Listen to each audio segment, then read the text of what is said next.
Kami itu membantu tugasnya Pak Menteri Sekretaris Negara. Jadi kami salah satu kementerian yang memberikan dukungan teknis, administrasi, serta analisis. Siapa yang pertama mencuitkan, siapa yang pertama menggaungkan, apakah itu akun robot ataukah itu akun organik. Nah, berarti bakal ketahuan ya teman-teman ya, teman-teman yang mencuitkan pertama gitu di medsos, itu akan ketahuan oleh teman-teman Setnek juga, jadi hati-hati gitu. Jadi bakal ketahuan banget ya ini siapa nih gitu kan.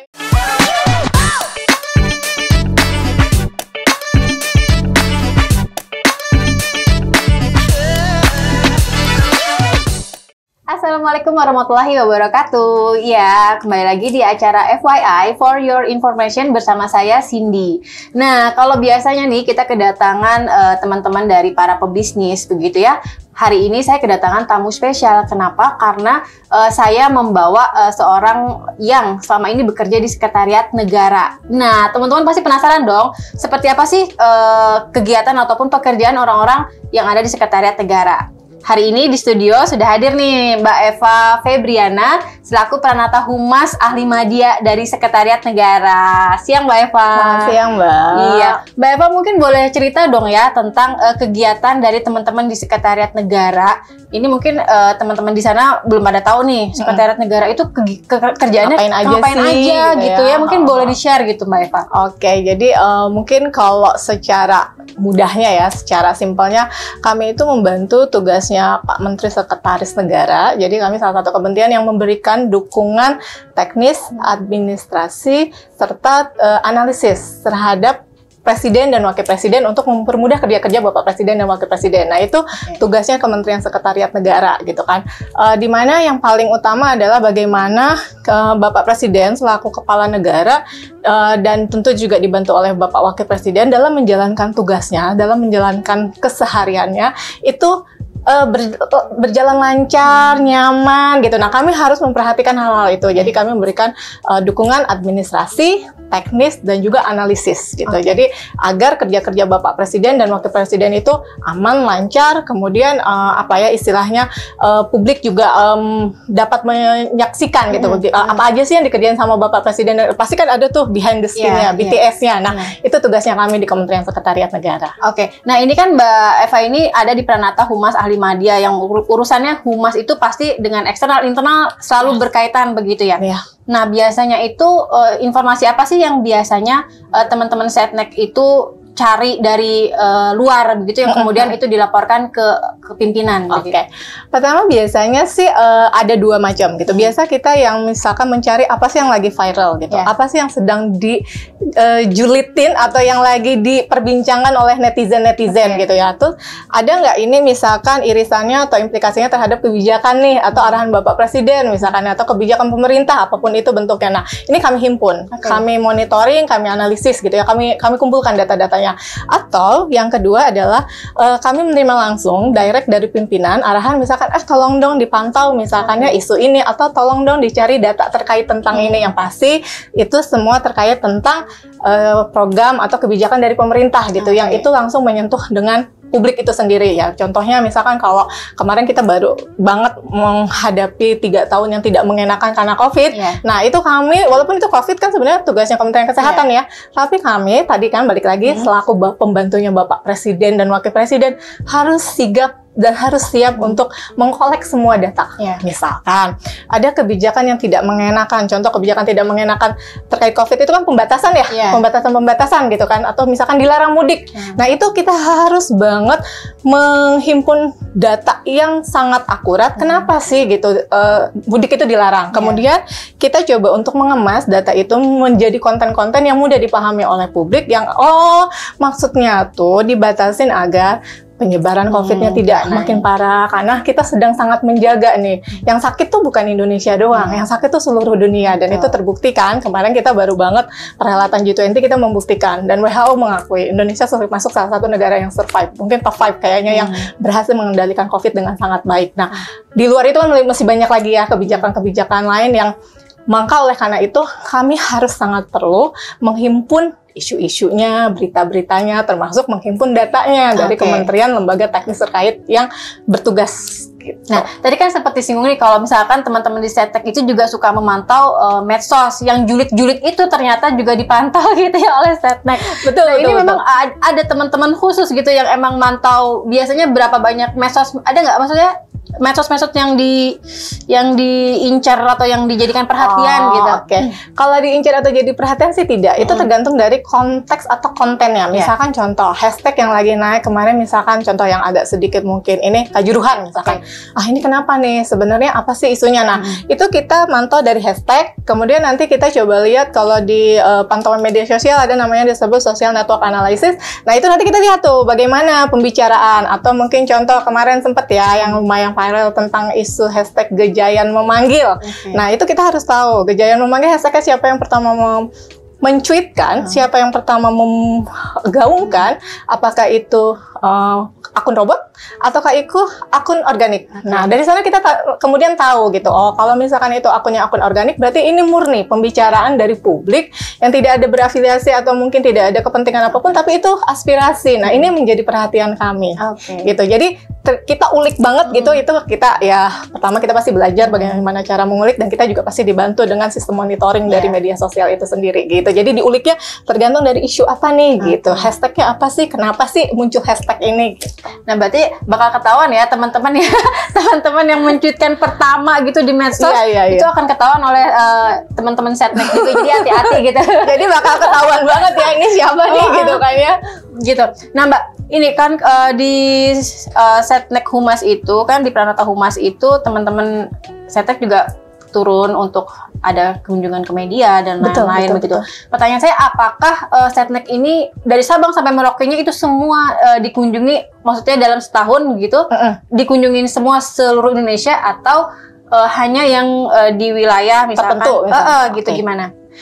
Jadi memang kami punya agenda rutin tahunan yang memang itu harus mengunjungi media lokal. Nah, kalau setahun full nggak sih dikunjungi? Jawabannya nggak. Kami punya keterbatasan anggaran gitu ya. Kalau pemerintah tuh pasti udah rahasia umum punya keterbatasan anggaran, tapi kita harus kreatif. Jadi kita harus kreatif. Gimana cara kita harus tetap dekat dengan media lokal gitu kan ya. Maka kita memanfaatkan jaringan-jaringan media lokal. Contohnya misalkan ada media tertentu yang punya jaringannya sampai di nasional ada, di lokal ada gitu ya. Saya nggak sebut merek ya.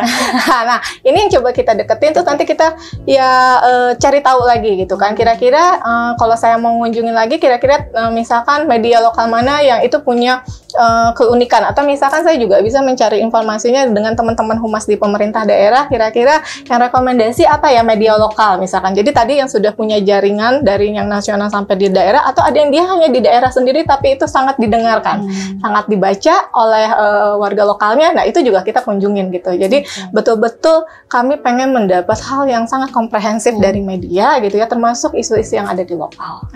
Mbak Ewa mungkin ingat nggak sih kunjungan terjauh yang selama ini sudah dilakukan? Ya, dilakukan terjauh mungkin kalau ujung barat ada di Medan, Sumatera Utara. Kalau ujung agak ke timur kayaknya terakhir ke Lombok. Biasanya ketika kunjungan itu apa sih yang teman-teman Setnek itu dapat gitu dari hasil kunjungan itu? Biasanya kami selalu mendapatkan banyak insight baru, kemudian kami jadi tahu juga cara-cara kerja media. Media lokal sama media yang levelnya nasional pasti akan berbeda gitu kan. Intinya kami ingin menghimpun sebanyak mungkin insight. Ya mungkin kalau bahasa mudanya di tengah keterbatasan juga kita harus tetap kreatif, kita tetap harus produktif. Nah, kan kadang teman-teman media lokal mengalami itu. Nah, itu menjadi motivasi buat kami, harus tetap bisa loh gitu. Kita juga bisa loh produksi kayak gini. Itu yang pertama. Kedua, kami tahu bagaimana media membuat agenda setting gitu. Itu insight sendiri buat kami, dan bagaimana kemudian media memproduksi berita itu sendiri hingga akhirnya disajikan kepada publik gitu. Nah, hal-hal yang seperti itu penting untuk kami pelajari, penting untuk kami ketahui untuk menjadi bahan evaluasi dengan cara kerja kami gitu. Jadi intinya mungkin kalau bahasa orang dulu sering dengar ATM, jadi amati tiru modifikasi ya. Ketika kami harus memproduksi berita, maka kami juga harus mendekati media untuk memproduksi berita yang baik itu seperti apa sih gitu. Belajar dari media istilahnya gitu kan, itu udah makanannya mereka kan gitu. Nah, hal-hal seperti itu kurang lebih mungkin ya Mbak ya yang coba kami eksplorasi, coba kami elaborasi dengan media, dan nggak sedikit juga akhirnya kita juga mungkin menjalin kerjasamanya mungkin kayak kemarin ketika G20, Mbak, kira-kira apa yang harus dibantu gitu ya oleh media lokal, misalkan penyebaran isu terkait G20 itu sendiri gitu kan. Kalau sudah ada jaringannya kan itu sudah enak ya Mbak ya. Nah nih Mbak, kan ini kan Setnek itu kan mengurusi Indonesia ya, cakupannya adalah wilayah Indonesia dan informasi se-Indonesia juga luar biasa banyaknya begitu ya. Oke, tadi dikatakan kita ngambil yang viral, tapi kan mungkin ada sebuah satu masalah di daerah-daerah tertentu yang itu sebenarnya juga jadi apa ya, jadi masalah juga yang akhirnya sampai ke pusat begitu. Nah biasanya teman-teman di Setnek itu apakah setiap pagi itu semua koran atau semua apa ya, semua media itu diamati semua begitu sistem kerjanya ya? Iya. Atau tergantung dari permintaan ataupun instruksi dari pimpinan, misalkan coba tolong diawasi di daerah ini apa yang lagi berkembang, itu bagaimana? Jadi kalau kami itu dalam memonitoring dan menganalisis media itu sebenarnya ada pembagian pekerjaan. Pertama ada yang sifatnya rutin, kedua ada yang sifatnya itu inisiatif, atau misalkan ada yang sifatnya juga studi kasus gitu. Nah, yang kalau rutin itu kita bagi menjadi 3. Ada current issue, ada printed itu media cetak ya, yang jadi headline media cetak apa nih, itu penting diperhatikan sama editorial, sama monitoring sore. Jadi kalau yang current sama monitoring sore itu lebih cenderung media online gitu. Nah, kalau media online kan udahlah, media online sangat banyak sekali gitu. Jadi kalau dilihat yang dipilih media isu yang seperti apa Mbak Eva, yang dipilih biasanya isu memang yang menjadi top gitu, yang jadi jadi kita kan ada semacam dashboard isu-isu di medsos sama, jadi kita perbandingkan isu di medsos apa sih yang naik, isu di media cetak apa, media online apa, media elektronik apa. Nah itu baru nanti kita himpun, kita grab, kita kelompokkan, oke, isu ini aja yang kita pilih gitu. Jadi sudah ada pengelompokan, kemudian kalau yang sifatnya tadi inisiatif atau insidental itu misalkan pesanan atau langsung arahan dari pimpinan, itu isu tematik kita bilangnya. Tematik pun dibagi 2, ada yang bentuknya brief itu kayak ringkasan saja. Ya contoh yang paling terbaru mungkin kita baru kemarin mengesahkan undang-undang KUHP. Beritanya belum terlalu bagaimana, tapi kan isunya sudah lumayan lama. Akhirnya kita bikinkan dulu briefnya.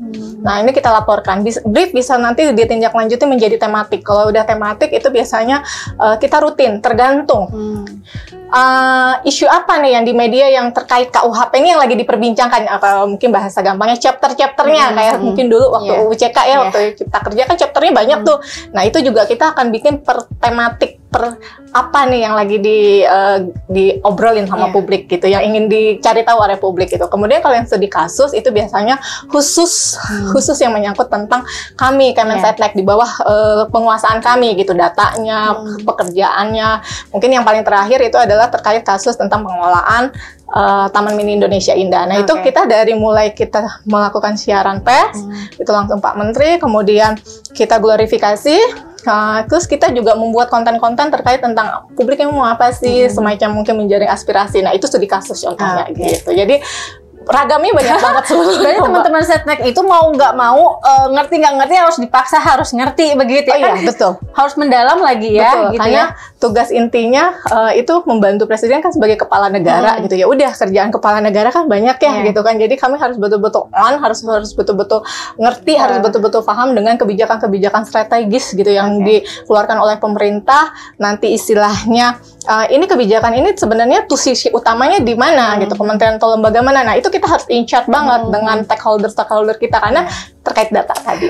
Tapi penasaran deh, sebenarnya kalau misalkan kayak presiden begitu ya, beliau tuh membaca media lokal nggak sih? Mungkin iya, ada beberapa media. Jadi presiden itu punya list media cetak, media online yang dibaca gitu kan ya. Ya termasuk ada beberapa media lokal yang pasti juga dipantau yang terpercaya. Tadi kan kita udah sempat sebutkan di awal, ada media-media lokal itu kan punya jaringan tuh dengan media nasional ya gitu. Nah, media-media lokal ini juga kan pasti ada isu-isu yang ini kayaknya, apalagi kan kita tahu Bapak Presiden kan tinggalnya di daerah juga gitu ya, bukan di ibu kota gitu, bukan di Jakarta.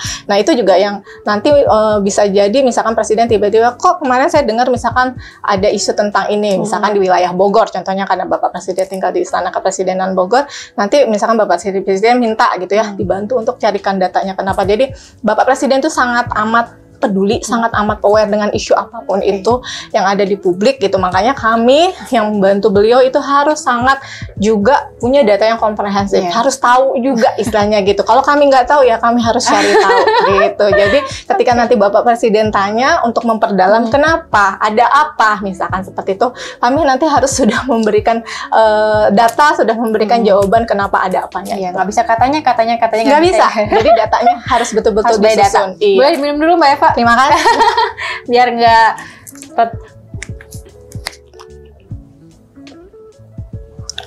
Nah Mbak Eva, mungkin teman-teman yang lagi hari ini menonton begitu ya juga pengen tahu gimana sih masuk Setnek itu susah nggak sih gitu kan? Mungkin di sana banyak kerjanya di Setnek nih keren, di Istana Negara misalkan sering ke sana gitu kan, bertemu dengan presiden dan lain-lain. Mungkin boleh share nggak sih pengalaman Mbak Eva selama ini gitu ya? Susah apa enggak ya? Jadi sebenarnya mungkin kalau masuk PNS-nya semua tahu ya gitu. Kalau ASN itu harus ikut ujian. Betul. Sekarang agak sedikit nightmare karena ada CAT, SKB dan teman-temannya. Saya kebetulan tidak mengalami itu gitu. Saya masuk masih awal 2000-an.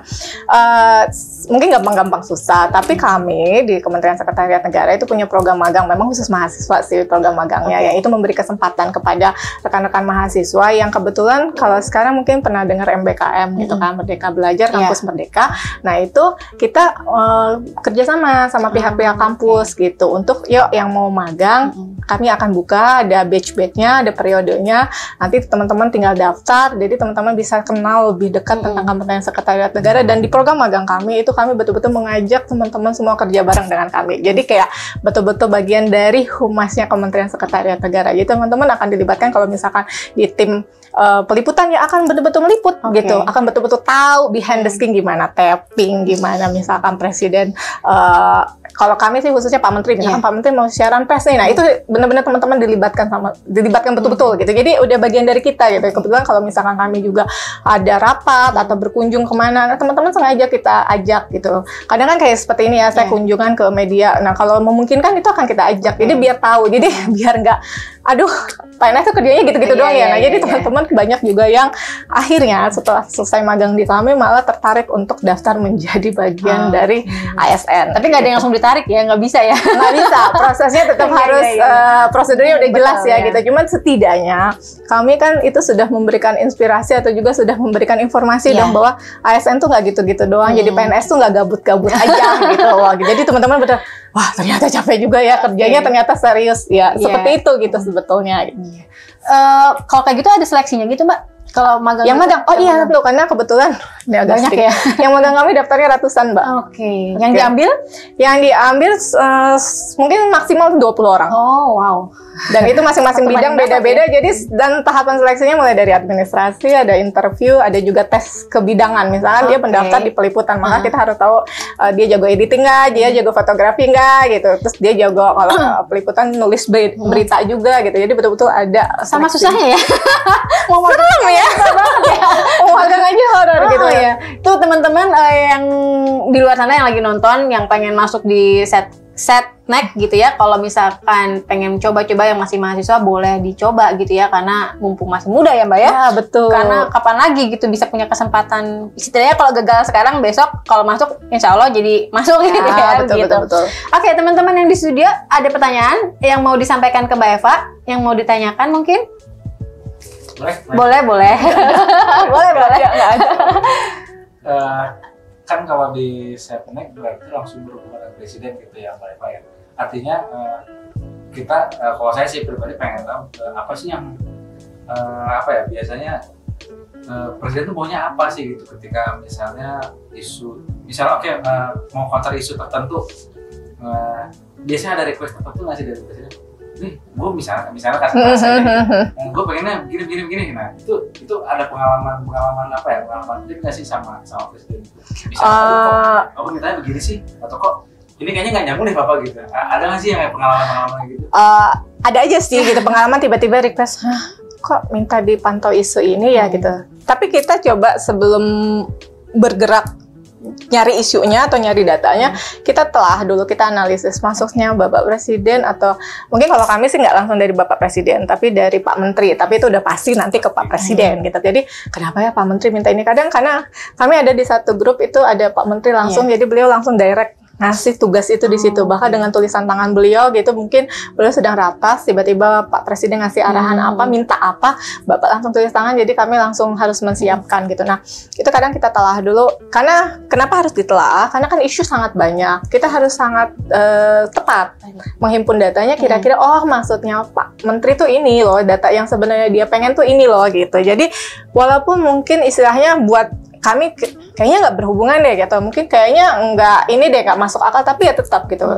Apa yang diminta Pak Presiden itu pasti ada maksud dan tujuan di balik itu kan. Mungkin ada apa ya istilahnya kebijakan atau arahan lain yang kami tidak tahu, hanya kami minta memperkuat dengan data gitu. Jadi intinya apapun yang diminta oleh pimpinan itu kami lakukan dengan sebaik mungkin, tapi tadi harus zero mistake, harus betul-betul tepat datanya, jangan sampai ngawur, jangan sampai salah. Makanya sebelum bergerak menyusun data, biasanya kita ada pendalaman, nanya dulu misalkan ke apa ya sesprinya Pak Menteri, kira-kira Bapak tuh maunya yang seperti apa nih gitu. Jadi itu harus tepat, intinya jangan sampai salah gitu. Jadi walaupun cepat harus juga iya, jadi bukan cuma cepat tapi asal-asalan, tapi juga harus tepat gitu. Yang datanya juga harus faktual dan datanya jangan sampai salah gitu. Karena kan kita tahu ya kalau kita mengkolek data dari pemberitaan, salah masukkan keyword nanti salah ngaco kemana-mana. Jadi tuh betul-betul harus paham dulu pimpinan maunya apa gitu. Nanti baru kita dengan tim bagi-bagi tugas dengan tim. Oh mungkin maksudnya ini arahannya. Jadi kita juga sambil menelaah, sambil analisis gitu. Oh beritanya gini. Jadi kan kami kalau menyusun telaahan, menyusun report tuh ada kronologisnya kan. Pertama itu, kedua pro dan kontra itu yang harus diperhatikan. Jadi ketika kita nerima arahan dari pimpinan, kita harus sudah kenal dulu pimpinan kita tuh maunya seperti apa, stylenya pimpinan kita bagaimana. Nah dengan begitu kita udah paham gitu. Oh, maka kita harus susun dulu kronologisnya. Nanti yang harus kita pantau misalkan sentimennya, top person, top influence, ngomong apa dia gitu. Kemudian baru netizen gimana gitu reaksinya. Netizen apa sih yang dicuitkan terkait tentang isu ini gitu. Ngomongnya biasanya di media jatuhnya netral atau positif sentimen, tapi di media sosial itu selalu negatif. Yang negatif ini yang kita cari tahu lebih dalam kenapa, bagaimana, dan nanti ketika kami sudah menyajikan data itulah disampaikan kepada pimpinan, baru pimpinan yang akan mengeksekusi tindak lanjutnya gitu, misalkan mengeluarkan kebijakan lain yang maunya publik seperti ini loh gitu. Nah Mbak, boleh ada lagi? Masih mau nambah katanya. Lanjut yang tadi, maksudnya pernah sih Pak Presiden ngambek gitu sama tim gitu, mungkin melalui Pak Menteri ya gitu. Pernah sih ngambek atau gimana sih ngambeknya pimpinan?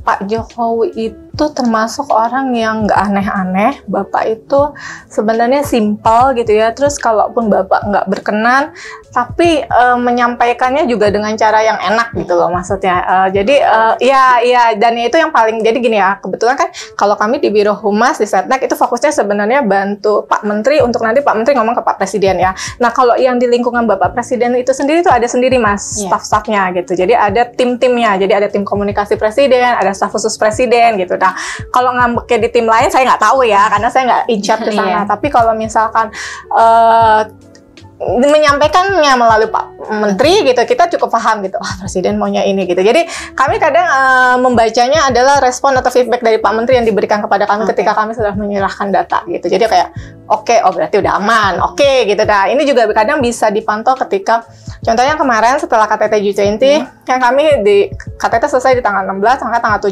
kita udah mengkolek data bagaimana isu-isu pemberitaan terkait G20. Itu kami laporkan langsung di tanggal 17 ke Pak Menteri. Nah ternyata bahan ini juga yang kebetulan dibutuhkan untuk ratas evaluasi KTT G20 gitu. Jadi maunya Pak Presiden tuh bukan udah perhelatan seremonial selesai begitu aja, tapi ditindaklanjuti. Nah betul, tindak lanjutnya itu kan juga berdasarkan ternyata dari segi pemberitaan kan udah bagus, berarti kita sebagai tuan rumah udah berhasil dong gitu. Berhasilnya karena apa? Nah, itu ada sentimen-sentimen atau ada isu-isu tuh biasanya yang kita highlight gitu. Oh, misalkan berhasilnya karena deklarasinya sudah ada deklarasi, dihasilkan deklarasi, kemudian Indonesia misalkan dianggap ramah menjadi tuan rumah. Ini kan juga jadi catatan ya. Sesimpel itu ya, event cuma dianggap ramah jadi tuan rumah, artinya oh berarti kita sebagai tuan rumah sudah memperlakukan tamu dengan sangat baik. Walaupun ada isu-isu yang beririsan ketika G20, tapi itu bisa terkendali, terakomodir, sehingga suasana pada saat KTT G20 itu sangat aman, sangat terkendali gitu loh, walaupun ada isu-isu yang pergesekan ya gitu ya dengan para pimpinan kepala negara lain. Nah, itu yang bisa paling kami monitor gitu ketika datanya oke, nggak ada ini berarti udah oke, berarti aman nih gitu, berarti Bapak Presiden mendapatkan data yang sesuai, dan itu biasanya langsung diberikan arahan ketika rapat terbatas gitu. Oke, gitu. Selanjutnya apa-apa kemarin yang menjadi catatan saat G20 itu ditindaklanjuti. Nah, mungkin ini terakhir. Ya Mbak ya, ini kan kalau misalkan di Pemkot sendiri kan dia ada yang namanya pengaduan masyarakat secara langsung gitu ya. Nah, untuk di Setnek sendiri, apakah masyarakat di luar juga bisa langsung memberikan pengaduan itu secara langsung, dan sejauh mana misalkan sehari itu ada berapa sih yang masuk dan berapa yang mungkin sanggup untuk di kantor gitu loh. Mungkin teman-teman di sana kan nggak tahu, misalkan mengeluh misalkan ya, kok nggak pernah direspon dan lain-lain. Mungkin kalau udah di medsos mah bahasanya kan udah macam-macam gitu. Ini gimana sih Mbak? Jadi kebetulan yang ditanyakan ini ada di satu unit kerja, namanya Asisten Deputi Pengaduan Masyarakat. Jadi itu para pengadu itu betul-betul langsung tujuannya suratnya kepada Bapak Presiden. Direspon nggak? Direspon. Yang masuk kepada kami ribuan. Ribuan banyak. Jadi nanti surat-surat itu akan diklasifikasi, akan dikelompokkan. Nanti surat mana ditindaklanjutinya seperti apa. Ada surat yang misalkan itu berperkara masalah hukum, berperkara misalkan masalah sengketa tanah dan lain sebagainya, ternyata di daerah sendiri itu sudah menempuh jalur hukum, maka itu akan difasilitasi. Seperti apa? Jadi didatangi nanti sama tim pengaduan masyarakat gitu. Kira-kira ini masalahnya sudah sampai mana ya gitu. Karena kita butuh melaporkan kepada Bapak Presiden gitu ya. Kan kadang mungkin ada yang tidak jalan ya gitu. Ada yang informasinya tidak nyampe ke kami, sehingga perlu didatangi, perlu untuk duduk bareng, didiskusikan. Ya alhamdulillah sih semua hal-hal yang memang harus diselesaikan pada akhirnya selesai. Kenapa? Karena kan pengaduan masyarakat itu dipantau langsung oleh kementerian yang menjadi pembinanya lah istilahnya, yang bertanggung jawab ya, dari Kementerian PNRB. Nah, jadi itu sudah menjadi tugas utamanya dari pengaduan masyarakat. Gitu. Gitu. Itu tadi teman-teman ngobrol singkat dengan Mbak Eva selaku Pranata Humas Ahli Madya. Mungkin satu poinnya ya buat teman-teman yang mau mungkin terinspirasi dengan Mbak Eva gitu, nanti pengen juga bergabung di Setnek, silahkan persiapkan diri Anda dan pantau terus mungkin ya websitenya Setnek gitu ya, sama media sosialnya atau ke media sosialnya begitu. Nanti ada di sini nih Bang, nanti pokoknya ada di bawah nanti. Begitu mungkin teman-teman. Sekian, terima kasih. Wassalamualaikum warahmatullahi wabarakatuh. Waalaikumsalam warahmatullahi wabarakatuh.